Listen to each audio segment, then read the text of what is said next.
Welcome back to Frontline Eurosports Online. Your host Nate Jennings is back with Callie the Shop Dog taking off. She's a little camera shot today in the long-awaited K16B overview from us here at Frontline Eurosports. So we're going to do an overview of this motorcycle starting at the front, working our way around the bottom, getting into handlebars and instrumentation last. We're going to be boasting 17-inch wheels just like we did on the K16 GTs and GTLs. We're going to have the same tire pressure recommendation, but they've switched over to some Battleize BTO 22s. We're going to be setting on a set of twin disc brakes, twin calipers that are led with steel braided brake lines.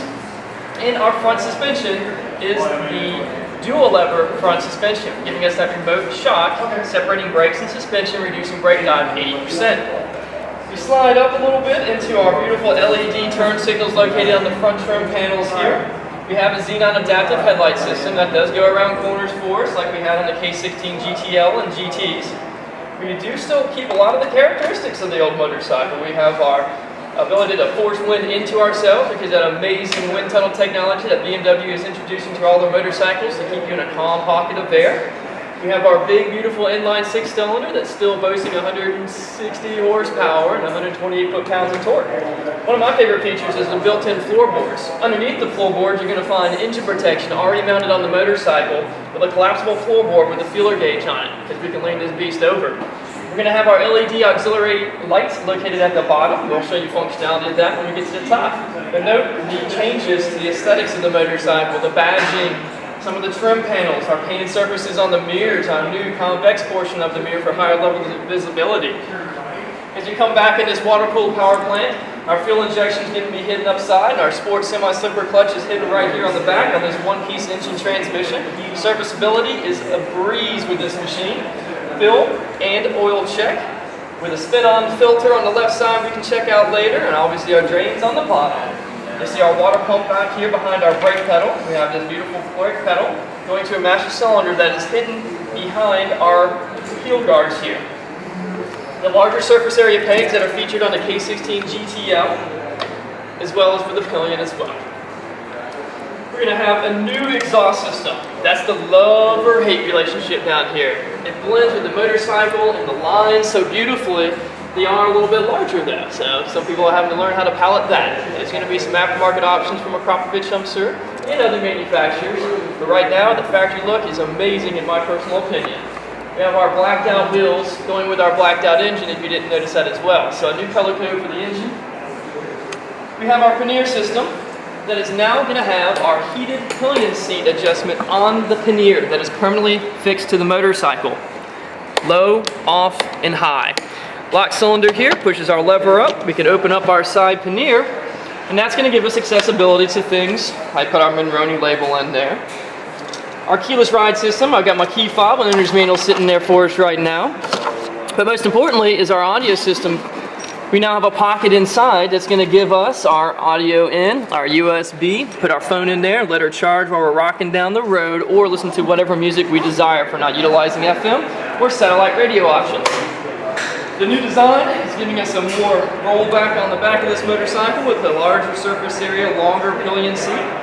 We have a awesome seat height adjustment though. We can do low saddles, which we have in stock, to drop this bad boy down another inch, almost 2 inches, getting us right into 30 inches. We have our correlating pannier system, and now from this angle you'll be able to see our new LED brake light assembly that's completely different than the predecessor models. We have auxiliary sockets available on premium models.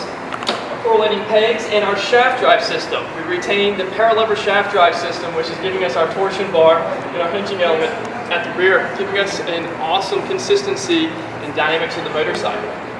You know my favorite part, Gear Shift Assist Pro. The Gear Shift Assist Pro is allowing for the clutchless upshifts and downshifts that we're going to be capable of using on this motorcycle, and a new aesthetic trim panel to cover up some more of the mechanical aspects of the machine, cleaning it up, giving that real blacked out look here. The only buttons, like all the other Ks, are on the side. That's our audio system. Everything else is going to be managed by our controls on the handlebars. So let's get up into the handlebars a little bit and show those guys off, and then we'll get into the instrumentation and their functionality. We're still a ride-by-wire system with a twist throttle. We still have adjustable on the fly levers that you don't have to pull out anymore. You can just move it on the fly and find your brake adjustments. Hydraulic master cylinder and hydraulic clutch mounted on our new handlebar system, giving us maximum adjustability on this motorcycle and some different bar options. We have a central locking system. We have a mode selection that we'll go through, and we have our run cycle start button on the left handlebar or right handlebar. As we move to the left, one of the new features that we lost when we lost the K1600 LTs was reverse, and we have it back now. So we have a reverse element. We also have our auxiliary lighting switch that we were talking about earlier at the front of the motorcycle. Conventional horn, turn signals. We have our multifunction controller and menu buttons we'll go through briefly in a second. We also have electronic windscreen adjustment. Cruise control, simply slide over, push, deactivate with the micro switch on the clutch, front brake, rear brake, or rolling the throttle forward. Hazard lights and our high beam, which is a trigger switch, high, solid, low beam, or intermittently flash. Central locking system. So now I have my keys set up in proximity so I can push my button and activate my instrumentation. While that's activating, we have a navigation capability above it. Let's turn the audio down a little bit. So as we bring our windscreen up, simply push this button, slide off our cover plate here, punch this plate out. We mount our Navigation 6 system that is now available from BMW. That integrates with the motorcycle and lets communication go between the navigation system and the bike, so changing your time codes, giving you all the normal information that you desire and want. Tire pressure warnings, low fuel warnings will now be fed up into that area. Our audio system with speedometer, tachometer, a dash area for all of our normal dummy lights, turn signals and all that happy jazz, and our high beams. We're going to have our mode selection. So over here we have road. We can switch that between rain, road, and dynamic. We'll leave it in road today. Actually should be in the rain since it's raining so beautifully outside. Gear indicator, temperature, fuel level, our timepiece, our odometer, our trip meter. Then we're going to have our FM settings first. We can go through and change the source from FM to USB to satellite to auxiliary. We also have mode selections for if we want to go to our memory stations or back to our manual searches, and our memory selection button. As we get over to the most important part, our multifunction controller and menu selection. This is sliding to the menu. The triangle is our favorites list that we can find a favorite. So let's get out of our audio system, which is easily volume control, seeking and scanning by moving the controls back and forth this way. Now we've got done with the audio, we get into our dynamic electronic suspension adjustment. Being a cruiser again, now we get back to where we have road or cruise options for our dynamic electronic suspension adjustment. Cruise or road. We'll slide in. Oh, I can go back because I missed the most important part here.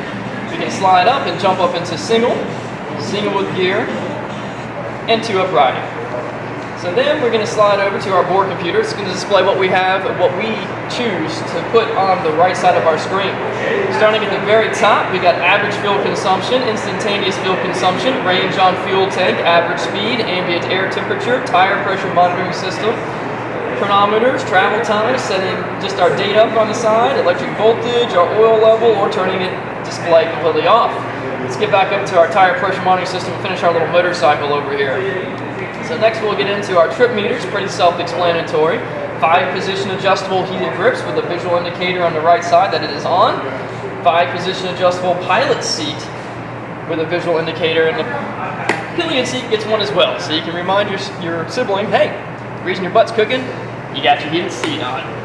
As we go through the next menu option, we have our audio, which once we get into audio, we have Bluetooth pairing, Sirius radio, tuner, sound, and loudspeaker. Loudspeakers turning on and off our loudspeakers to go to our remote communications in our helmet. Sound setting up our bass and treble and personal preferences. These menus allow you to go back and not default you back to audio all the way. Our tuner, that's our RDS setup. We are going to have our Sirius and our Bluetooth pairing for 2 helmets.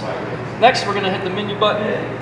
Take us back to our vehicle. Our vehicle is going to have our alarm system, and our headlight is actually sensitive enough that when we go to another country and ride on the side of the road, we need to let them know we're in left-hand traffic, not right-hand traffic.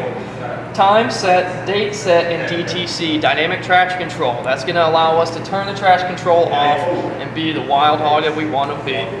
So now we've gone through everything, and one quick burst will take me back to our audio system. If I want to quickly get to my heated grips in the winter, I don't have to go through all of these menus.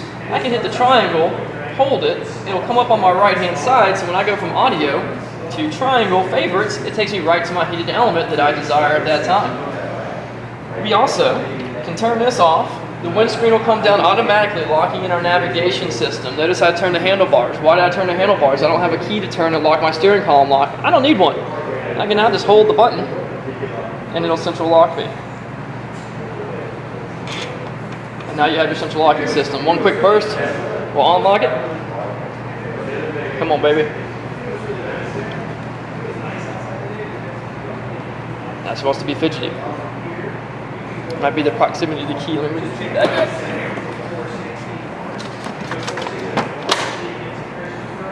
There we go. Had the key too far away for that one. So now we lock and unlock, as well as the ignition is off, so we can open up our fuel filler and hook up a ride on our beautiful 2018 BMW K16B. Due to the weather today, we are going to go outside and start to bike up in the rain. But we have other videos that you can check out on FrontlineEurosports.com, all YouTube channels, and see all of the beautiful K16 in action yourself. So stop down here at Frontline Eurosports and pick up your own history-making K16B from BMW Motorrad. Have a good day, and thanks for watching.